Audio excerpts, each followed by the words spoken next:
오늘 본문에는 이제 다윗이 본격적으로 등장하고 있습니다.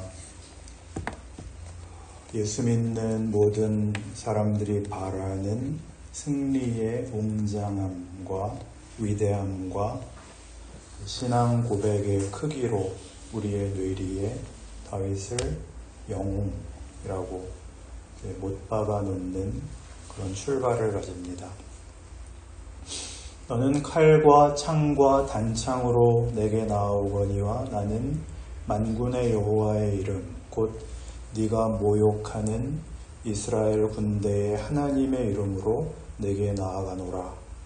그리고 그 장대한 가장 잘 무장된 맹장 골리앗을 물맷돌 하나로 잡아 이스라엘을 구하는 놀라운 장면을 연출하죠. 말콤 글래드웰이라는 분이 다윗과 골리앗 강자를 이기는 약자의 기술이라는 책에서 이 다윗과 골리앗의 싸움을 말하자면 사회과학적으로 흥미롭게 분석해 놓으셔서 제가 재미있게 본 적이 있는데요. 그러나 사무엘상하 전체에 걸쳐서 살펴보면 다윗을 대표하는 사건은 골리앗을 물리친 사건이 아닙니다. 왜냐하면 그는 시작은 이렇게 굉장한 영웅적, 신화적 승리로 등장하지만 그의 생애 전체는 여러분 아시는 대로 피난을 가고 생명의 위협을 받고 커다란 실수를 하고 그리고 가장 사랑하는 아들에 의한 반란으로 도망다니고 울어야 하는 그런 인생을 걷습니다. 다윗은 물론 영웅입니다. 위대한 사람입니다. 신약을 시작하는 마태복음 1장 1절이 아브라함과 다윗의 자손 예수 그리스도의 계보라 이렇게 시작을 합니다. 그러니까 기독교라는 이름이 성립하는 존재하는 그 조건, 근거, 주인이신 예수 그리스도를 소개하는 일이 아브라함과 다윗으로 설명되어 있을 정도로 중요한 인물이라는 것이죠. 그러나 사무엘 상하에 걸쳐서 성경이 하고 싶은 얘기는 그 다윗이 우리가 아는 신화적, 영웅적 모습의 인물이 아니라 성경이 하고 싶은 더 깊고 긴 얘기가 있다. 이렇게 등장을 하고 있습니다.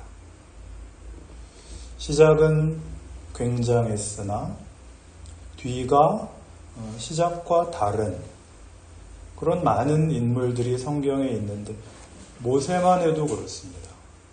모세는 10가지 재앙을 베풀고 홍해를 가르고 그의 백성을 인도하여 냈지만 광야 40년 동안에 자기가 데리고 나온 백성들 앞에 늘 원망만 듣다가 죽습니다. 모세의 출애굽 후반기는 이 괴로움 속에서 분노하고 원망하고 심지어 하나님 나 못해 먹겠습니다. 죽여주십시오. 까지 가는 것으로 그려져 있고 그는 약속의 땅을 바라만 보고 들어가지 못하고 죽습니다. 엘리야도 그렇습니다. 여러분 엘리야 하면은 뭐가 생각나세요? 옛날에 우리 그 합창했던 거 갈멜산에서 쌓은 번제물 뭐 그런 합창이 있었잖아요. 갈멜산 생각 안 나세요? 엘리야는 하나님을 섬기는 선지자로 갈멜산에서 홀로 하나님을 적대하는 아합 왕과 당시의 모든 이스라엘이 따랐던 바알과 아세라 선지자들 850명과 독대하여 싸워 이깁니다. 하나님이 그의 제사를 받으시고 3년 반 동안 내리지 않았던 비가 내리는 큰 역사로 모든 백성을 항복시킵니다. 그리고는 영부인 이세벨의 위협에 내쫓겨서 사마리아로부터 호렙산까지, 우리의 이해를 돕기 위해서 과장하자면 서울에서 도망가서 만주벌판까지 도망을 갑니다. 호렙산 굴에 숨어 들어갑니다. 그리고 엘리야는 별 볼 일 없어집니다. 목숨을 걸고 하나님을 섬기며 하나님을 거부하고 바알을 섬기는 자들을 대적하여 하나님 앞에 충성하며 갈멜산의 승리로 하나님이 누구신가와 자기가 누구인가를 멋지게 증명한 후에 그는 이렇게 소리 소문 없이 세상 역사 속에 묻혀버리고 맙니다. 이런 이상한 길을 다른 분이 아닌 예수님이 걸으시죠. 요한복음 13장을 찾아봅시다. 요한복음 13장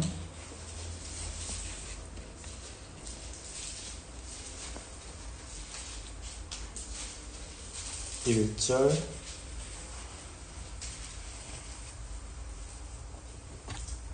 1절, 2절 같이 한번 읽죠. 시작. 유월절 전에 예수께서 자기가 세상을 떠나 아버지께로 돌아가실 때가 이른 줄 아시고 세상에 있는 자기 사람들을 사랑하시되 끝까지 사랑하시니라.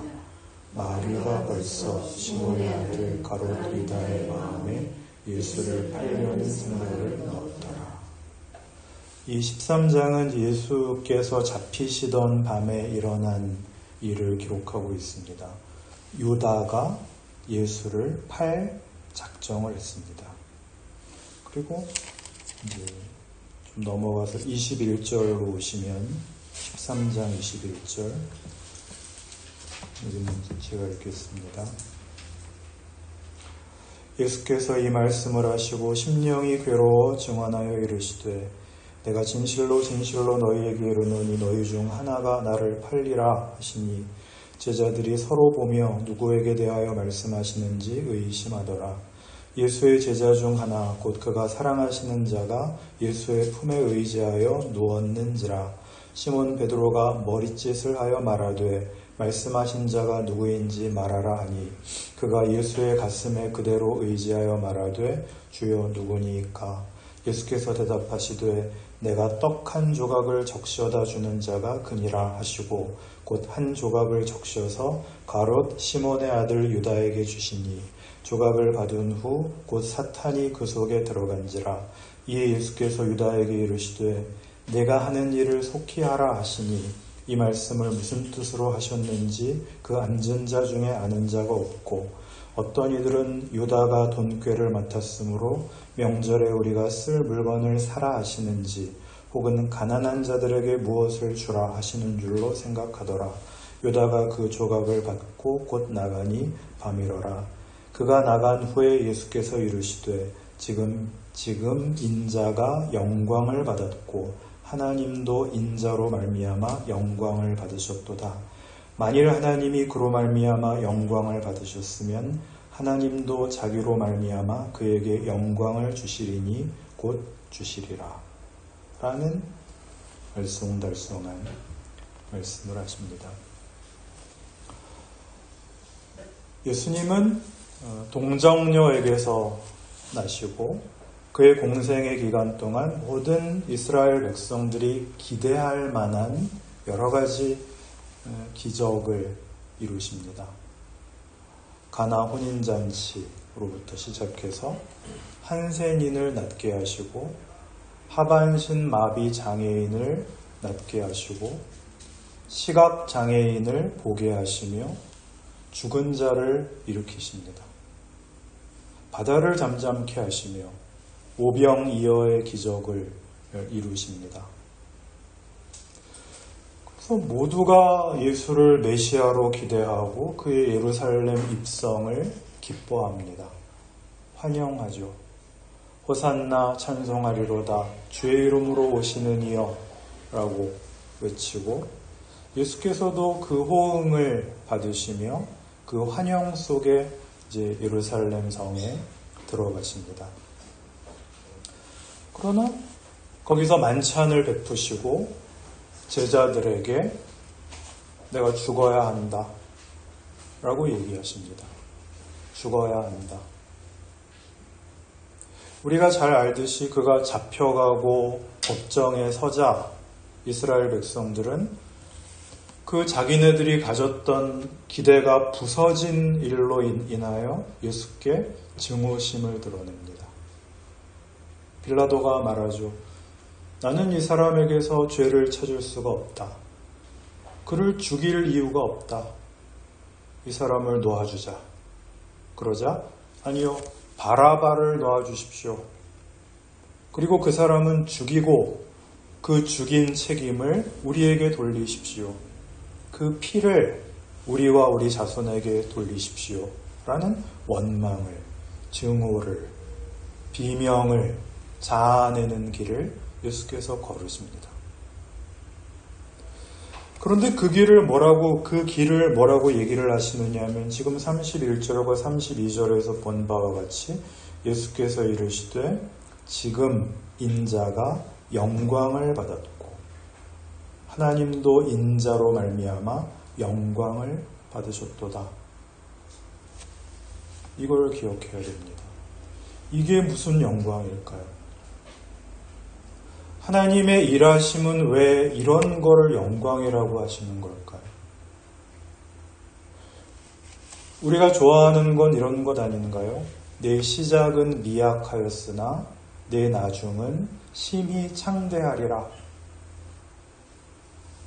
그러나 이것마저도 실은 하나님이 하신 말씀이 아니라 욥의 친구 빌닷이 욥과의 논쟁에서 했던 말이었습니다. 너 잘못한 거 없으면 이런 일을 당할 리가 없다. 회개해라. 욥은 나 잘못한 거 없다. 그 논쟁 가운데 나왔던 말이 빌닷의 말이 네가 잘했으면 네 시작은 미약하였으나 내 나중은 참 창대해야 될 거 아니냐. 말하자면 그런 뜻입니다. 그럼 우리가 당연히 기대하고 개업 예배 때 목사님께서 해주신 설교 지금은 이렇게 미약하게 시작하지만 믿음으로 버티시면 하나님이 축복하셔서 나중은 심히 창대할 줄로 믿습니다. 이렇게 시옷 발음 세게 하셨던 그게 다 틀렸단 말입니까? 하나님은 왜 이렇게 완전 반대로 그럴듯하게 시작하시고 어물어물 끝내시는가? 그게 우리 모두에게 가장 큰 불만인 셈이죠.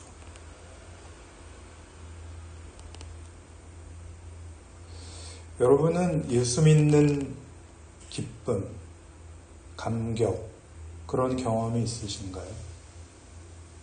저는 있습니다. 한국교회 부흥기의 끝자락을 경험했습니다.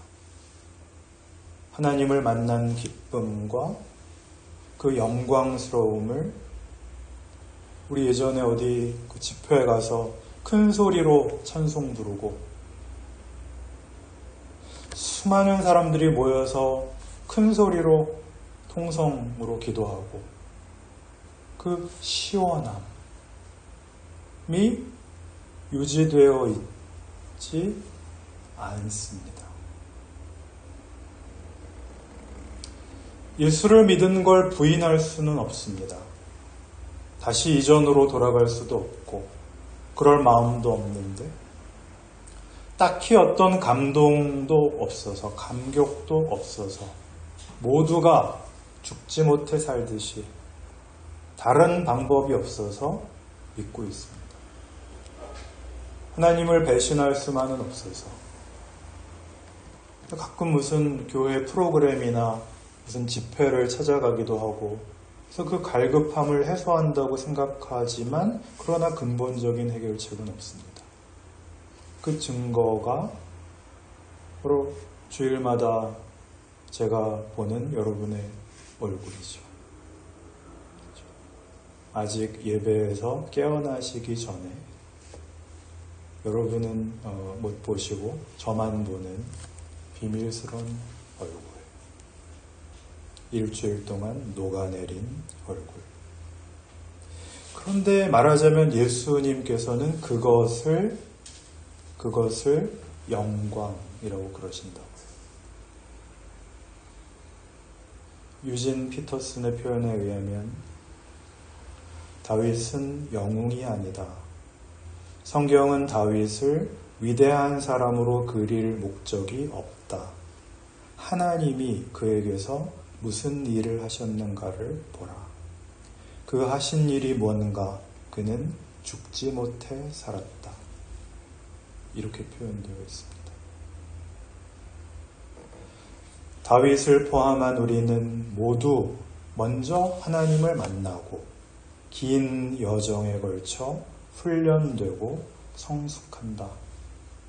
아멘입니다. 너무나 다행이죠.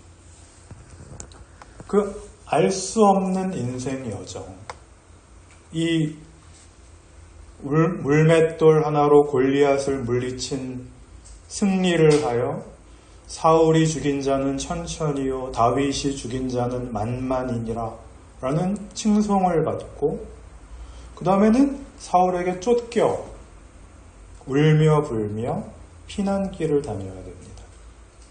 이거 너무나 사실 우리의 신앙 현실과 방불하지 않나요? 실컷 자랑했는데 다음 주일날 창피해서 교회 어떻게 나가지가 되는 현실 말입니다. 다윗은 왕이 되어서도 그 큰 승리와 영광의 자리에 앉았는데 하나님을 위하여 봉헌하겠다는 성전은 못 짓게 하시죠. 왜요? 밧세바 사건, 그건 또 뭔가요? 그거 왜 안 막으시죠, 하나님이? 할 수 있으시잖아요. 그리고 하필이면 왜 자기 자식, 그것도 제일 사랑하는 자식 새끼, 압살롬이 배반하여 망신을 당할 수밖에 없었는지에 대하여 성경은 전혀 설명이 없습니다. 다윗이 뭘 잘했다, 뭘 잘못했다 라는 설명은 대부분 없고 그 사건들에서 우리에게 하고 싶은 말만 있습니다. 그리고 우리는 그 말을 안 듣습니다. 사울은 뭘 했죠? 사울은 그가 그 패위에 이른 가장 결정적인 실패가 이것이었습니다. 하나님이 그의 말씀을 순종하는 것보다 제사를 더 원하시겠습니까? 하나님을 뭐라고 불렀다고요? 당신의 하나님. 당신의 하나님이라고 부르며 하나님을 거부하는 것은 우상을 섬기는 것과 같습니다. 당신이 하나님을 순종하지 않아서 하나님도 당신을 버렸습니다. 순종이 제사보다 낫습니다. 그렇습니다.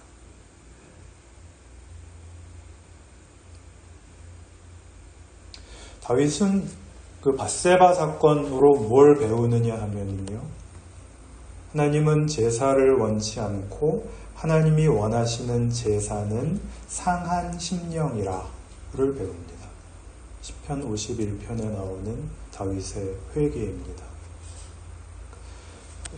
사울에게서 보여주는 성경이 하고 싶은 얘기는 순종으로 표현된 하나님으로부터 받아야 될 내용을 거부하고 제사로 표현된 종교적 열심, 인간의 최선을 추구한 사람이 사울이었다고 증언을 하고 다윗은 그가 잘못하여 인생이 구겨져 은혜를 구하는 바람에 자기의 최선이 아니라 하나님의 최선을 구하는 자가 됐다. 라고 이 둘을 대조하고 있는 것입니다. 이스라엘의 역사를 보면 하나님이 아브라함을 이제 택하시고 그의 후손들로 만든 나라가 그 역사 내내 하나님께 잘못하는데 그 잘못이 대표적으로 우상을 섬기는 것으로 지적이 됩니다. 그렇죠? 성경이 말하는 우상은 타 종교의 신상이 아니라고 했습니다. 성경이 말하는 우상은 자신의 기대를 만족시키려 하는 것이라고 했습니다. 다른 신한테 절하는 게 우상이 아니라 하나님을 자기의 기대와 자기의 만족선으로 요구하는 것. 그게 우상입니다. 하나님이 우상을 그토록 싫어하시는 것은 하나님이 우리에게 가지신 뜻이 우리의 욕심과 기대와 다르다는 뜻입니다.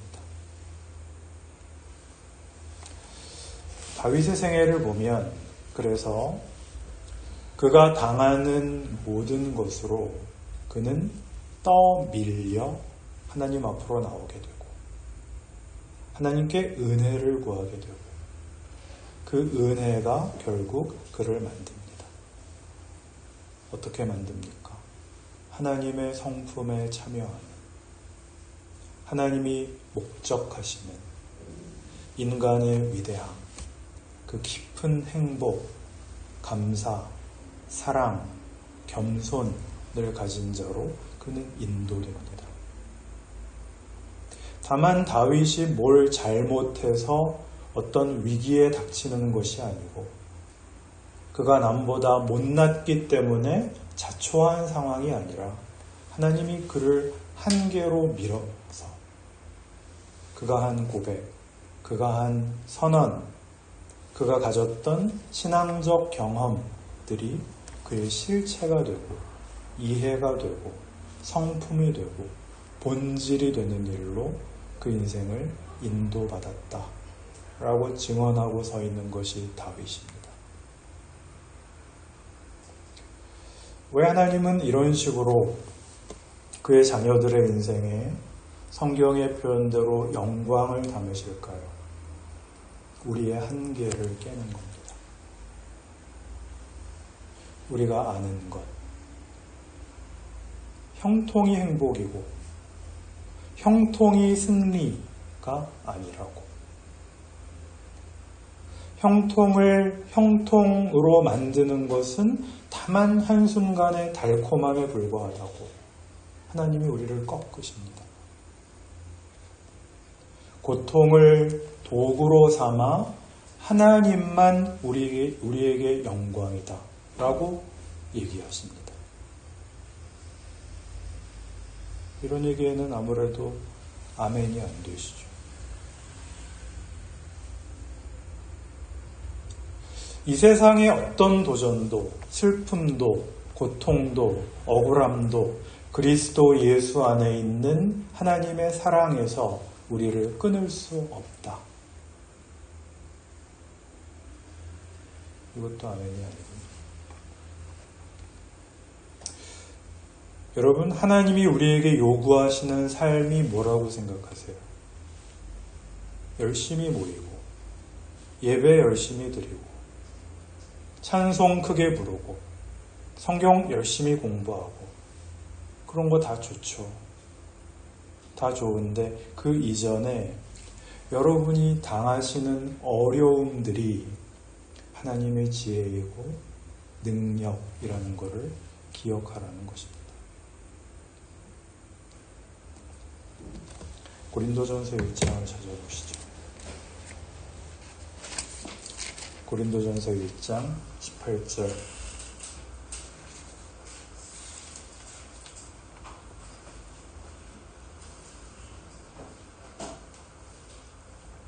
18절부터 24절까지 같이 여기 읽죠. 시작. 십자가의 도가 멸망하는 자들에게는 미련한 것이요 구원을 받는 우리에게는 하나님의 은혜이니라.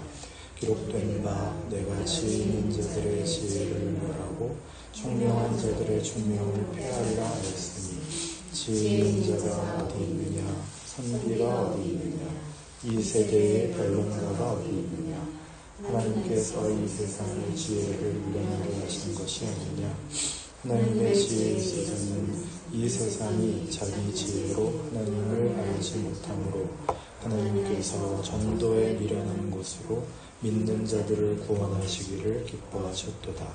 유대인은 표적을 구하고 헬라인은 지혜를 찾으나 우리는 십자가에 못 박힌 그리스도를 전하니 유대인에게는 거리끼는 것이요 이방인에게는 미련한 것이로되 오직 부르심을 받은 자들에게는 유대인이나 헬라인이나 그리스도는 하나님의 능력이요 하나님의 지혜니라. 전도에 미련한 것, 이게 무슨 뜻이라고 그랬죠? 세상이 하는 방법, 가져야 이기면 진자를 짓밟을 수 있는 것과 정반대의 방법이 우리의 방법이라는 얘기죠. 세상이 기대하고 세상이 이해하는 그런 내용이 아니라 그것과 비교할 수 없는 그 틀을 깨야 되는 반전, 하나님의 하나님 되심을 드러내야 되는 내용과 방법을 우리에게 요구하십니다. 그것은 영광이며 하나님의 지혜이며 하나님의 능력이라고 하십니다. 수긍을 안 하셔도 좋습니다. 2장 이어지는 2장을 보십시오. 우리에게 뭐라고 명하시는가? 형제들아 내가 너희에게 나아가 하나님의 증거를 전할 때에 말과 지혜의 아름다운 것으로 아니하였나니 내가 너희 중에서 예수 그리스도와 그가 십자가에 못 박히신 것 외에는 아무것도 알지 아니하기로 작정하였습니다. 내가 너희 가운데 거할 때에 약하고 두려워하고 심히 떨었노라. 내 말과 내 전도함이 설득력 있는 지혜의 말로 하지 아니하고 다만 성령의 나타나심과 능력으로 하여 너희 믿음이 사람의 지혜에 있지 아니하고 다만 하나님의 능력에 있게 하려 하였노라. 아멘. 아무데나 가라. 네 조건으로 가라. 겁내지 마라. 입니다. 바울은 고린도 교회에 나갈 때 아무런 준비 없이 나가서 복음을 전하고 고린도 교회를 세웁니다. 그 고백입니다. 고린도 교회의 환경은 바울로서는 상상이 가지 않는 곳입니다. 유대인이 아닌 이방인들이며 그들은 헬레니즘에 젖어 있는 사람들입니다. 그래서 약하고 두려워하고 심히 떨었답니다. 서연이가 저한테 물어봤습니다. 아빠는 설교할 때 안 떨려? 매일 떨려. 할 때마다 떨려. 토할 것 같아. 그렇게 대답했습니다. 바울은 그 사람들에게 나가서 그들에게 뭘 전해야 되는지, 어떻게 해야 되는지 면밀하게 기획하고 빈틈없이 준비하고 그렇게 하지 않았다는 겁니다. 그런 거 다 아무래도 좋다. 왜요? 예수 그리스도와 십자가는 반전이거든요. 역설이거든요. 그들이 아무리 나빠도 상관없고 내가 아무리 별 볼 일 없어도 상관없다. 지금 딱 우리가 원망하는 거 아닌가요? 세상을 대할 때 내가 더 큰 우위에 서서 권력을 잡고 할 말이 있기를, 그리고 내 말에 세상이 귀 기울여 주기를, 그런 조건들을 충족시켜 줘야 예수를 믿든지 말든지 할 거 아닙니까? 하나도 아닌 조건, 그 조건 하에 예수님 오셨고 그 방법으로 이 일을 이루시죠. 그리고 우리에게 그것이 영광의 길이라고 합니다. 폭력과 사망밖에 담을 것이 없는 자리에 우리만이 생명, 진리, 역설, 반전, 은혜, 용서를 가지고 존재하랍니다.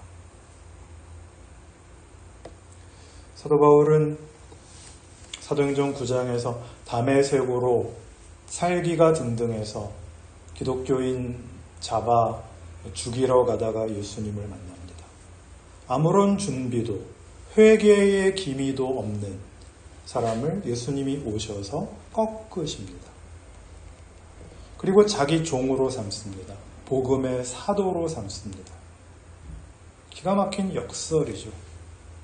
이거야말로 극적인 디바인 코미디 아닐까요? 아나니아라는 제자를 바울에게 보낼 때 아나니아가 뭐라고 하죠? 하나님, 이 사람 맞나요? 이거 예루살렘 교회의 최상위 블랙리스트 요주의 인물인데요. 잘못 말씀하시는 거 아닌가요? 아니다. 내가 특정한, 내가 준비한 나의 그릇, 내 종이다. 그가 왕들과 임금들 앞에서 복음을 전해야 된다. 실제로 그렇게 됐죠.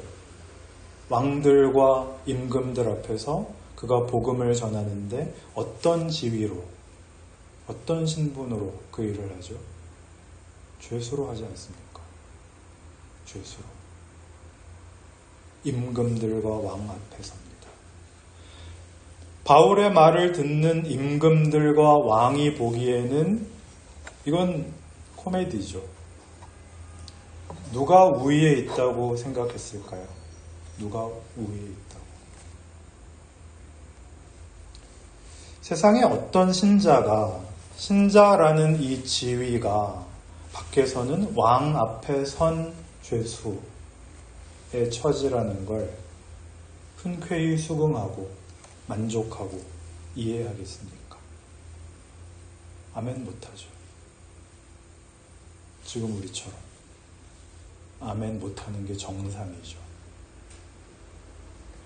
그러나 예수를 믿는다고 고백하신다면 사도 바울에게서 그것이 승리였고 영광이었고 기적이었고 복이었다는 것을, 그리고 우리 생애에도 그럴 것임을 믿는 겁니다.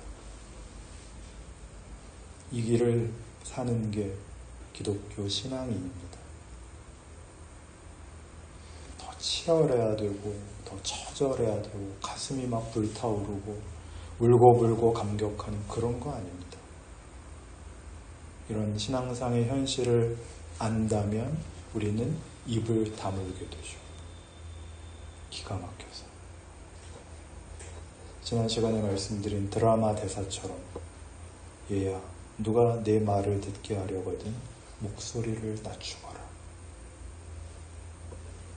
너무나 당연한 여러분 모두에게 준 나를 믿는 자는 내가 하는 일을 그도 할 것이요 그보다 큰 일도 하리라. 아멘 한 번만 해주시겠어요? 네, 앞구리 찔러 아멘 받기. 기도합시다.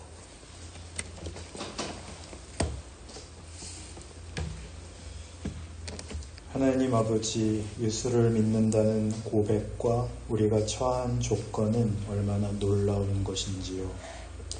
하나님의 지혜이고 하나님의 능력입니다. 우리는 하나님의 손길입니다. 내가 있는 곳에 하나님이 함께 하시고, 내가 축복하는 자 하나님이 복 내리시며, 내가 저주하는 자 하나님이 저주하실 것입니다. 이것을 다만 우리의 처지를 위하여 사용하지 않고 하나님의 뜻과 사랑과 용서와 그 귀한 영광과 기적에 부름받았음을 아는 명예와 위대함과 담대함과 인내와 충성을 주시옵소서. 예수님 이름으로 기도드립니다. 아멘.